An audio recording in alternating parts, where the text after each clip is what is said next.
So Son Gohan, son of the strongest Saiyan in entire universe, एक ऐसा बच्चा जिसे कभी वायलेंस पसंद नहीं है, लेकिन जब वो गुस्सा हुआ तब वो बन गया फर्स्ट एवर सुपर सैयन 2। 4 साल की उम्र में ही गोहान इतना ज़्यादा स्ट्रॉन्ग था कि वो अपने स्ट्रेंथ से गार्लिक जूनियर को हरा दिया।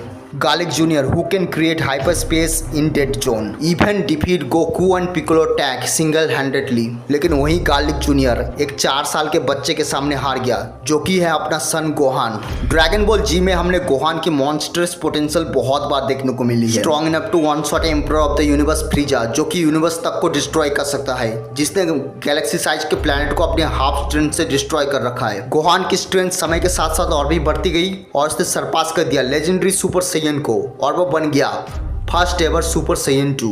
सुपर सैयन 2 गोहान इतना ज़्यादा स्ट्रॉन्ग था कि जिसने बस एक हाथ से डिफीट कर दिया था embodiment of perfection perfect Cell को। सेल गेम्स के 7 साल बाद गोहान ने अपना हिडन पोटेंशियल अनलॉक किया और वो बन गया ultimate Gohan, stronger than Great Reaper of Justice Gotenks, जो कि अपने चीक से ही डायमेंशन सेक कर रहा था, इवन स्ट्रॉन्गर सुपर सैयन 3। यहाँ तक कि पर्सोनिफिकेशन ऑफ इविल माजिन बू भी कुछ भी नहीं था गोहान के सामने। लेकिन गोहान का डाउनफॉल अभी शुरू होने वाला था। सुपर की शुरुआत में हमें गोकू को मेन प्रोटैगनिस्ट दिखाया जाता है और वो लड़ता है बीरस द डिस्ट्रॉयर से। बीरस और गोकू की फाइट बहुत ही ज़्यादा एपिक थी। इन दोनों की पंचेस के इम्पैक्ट से प्लैनेट्स डिस्ट्रॉय हो जा रहे थे, गैलेक्सीज वाइप आउट हो जा रहे थे, यूनिवर्स हिल रहा था इनके पंचेस के इम्पैक्ट से। लेकिन जहां एक तरफ गोकू की ताकत बहुत ही ज़्यादा हाई अमाउंट में बढ़ती जा रही थी, दूसरी ओर गोहान उसका डाउनफॉल शुरू हो चुका था। गोहान ने जब अपने आंखों के सामने अर्थ को डिस्ट्रॉय होते हुए देखा और देखा कि कितनी जल्दी उसके सारे दोस्त और फैमिली मर चुके हैं, तब उसने डिसाइड किया अब वो अपने बाप के भरोसे तो कभी नहीं बैठेगा। और अब वक्त हो चुका था सबसे ज़्यादा स्ट्रॉन्ग एक बार फिर बनने का, लेकिन इस बार अपने खुद के तरीके से। पर उसका बाप यानी गोकू यूनिवर्स के स्ट्रॉन्गेस्ट फाइटर से भिड़ता जा रहा था और भी ज़्यादा स्ट्रॉन्ग बढ़ता जा रहा था। गोकू ने अपना Kaioken 10x super Saiyan blue के साथ मर्ज किया और उसने बराबर की टक्कर दी हिट एक ऐसा कैरेक्टर था जो कि टाइम को रोक सकता था, टाइम को पूरी तरीके से स्किप कर सकता था। टूर्नामेंट ऑफ पावर से पहले गोहान ने डिसाइड किया कि वो अपने बाप के साथ लड़ेगा और अपनी स्ट्रेंथ को प्रूव करेगा। गोहान एक फ्रेंडली डुअल का ऑफर देता है गोकू को, गोकू उसे एक्सेप्ट कर लेता है और गोहान ट्रांसफॉर्म हो जाता है अल्टीमेट गोहान में।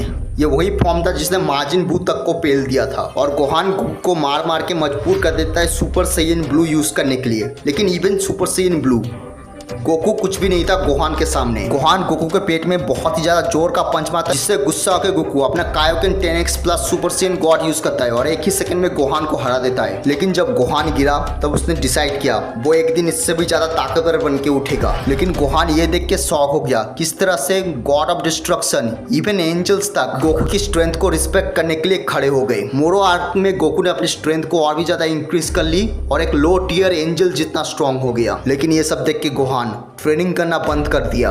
और वो ट्रेनिंग करे भी क्यों, गोकू बहुत ही ज़्यादा स्ट्रॉन्ग बनता जा रहा है जो कि किसी भी अपोनेंट को वन शॉट में डिस्ट्रॉय कर सकता है। लेकिन गोहान का यह ख्याल पूरी तरीके से गलत निकला। डॉक्टर हीरो ने रिक्रिएट किया गामा एंड्रॉइड्स को, जिसने किडनैप कर ली गोहान की बेटी को। लेकिन इस बार गोकू नहीं आने वाला था पैन को बचाने के लिए। गोहान बैटलफील्ड में उतरता है और उसके आंख में जानो सदियों का गुस्सा भरा था, rage for protect his family and his love ones. But उसके अपोनेंट भी कुछ कम नहीं थे, गामास, जो कि गोकू और वेजिटा के सुपर सैयन ब्लू के इक्वल माना जाता था। बट पिकोलो इस बार ऑरेंज पिकोलो बनके इन दोनों को अकेले संभाल लिया था। बट पिकोलो को गोहान का रियल फादर यूं ही कहा जाता। पिकोलो ने वो गलती नहीं की जो कि गोकू ने की थी। पिकोलो जानता था ये दुनिया बहुत ही ज्यादा क्रूअल है और यहाँ पे सर्वाइव करने के लिए तुमको सबसे ज्यादा स्ट्रॉन्ग बनना पड़ेगा और यहाँ पे किसी के भरोसे बैठना यानी मौत को दावत देना। पिकोलो अगर चाहता तो वो पूरे रेड रिबन आर्मी को इजीली डिस्ट्रॉय कर देता, लेकिन उसने होल्ड बैक करना सही समझा, क्योंकि वो गोहान को सिखाना चाहता था किसी के भरोसे मत बैठो, खुद ताकतवर बनो, हमेशा मेहनत करते रहो, यहाँ तक कि तब भी मेहनत करते रहो जब उसकी कोई जरूरत ना हो।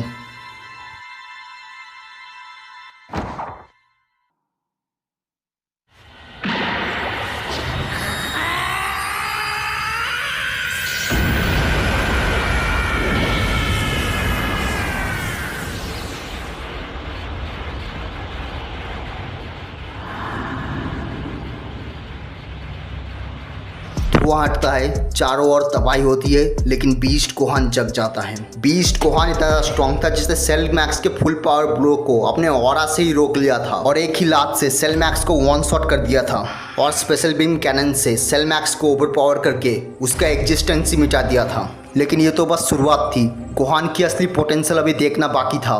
बट ये तो शुरुआत थी, अभी बहुत सारे भयंकर स्पॉयलर्स आने बाकी है। मांगा में गोहान गोकू से रीमैच करता है अपने बीस्ट फॉर्म के साथ, जिसमें जाने के बाद उसने गोकू के अल्ट्रा इंस्टिंक्ट को बहुत ही ज़्यादा जोर से पीटता है और गोकू को मजबूर कर देता है अपनी फुल स्ट्रेंथ और स्पीड इस्तेमाल करने के लिए। लेकिन गोहान कितना यूज़ कर रहा था? बस 1%। और अपने सिर्फ 1% स्ट्रेंथ और स्पीड में ही गोहान ने मास्टर अल्ट्रा इंस्टिंक्ट गोकू को बहुत ही बराबरी की टक्कर दी और इवन उसे एक टाइम पे टेक डाउन भी कर दिया। गोकू के अकॉर्डिंग गोहान उस टाइम पे उससे बहुत ज़्यादा स्ट्रॉन्ग था। इवन मास्टर अल्ट्रा इंस्टिंक्ट में भी गोकू गोहान को इतनी आसानी से हरा नहीं पाता। ओवरऑल बीस्ट गोहान स्केल करता है 8 डायमेंशन में, यानी 1 layer higher than out of her cell with massively high speed.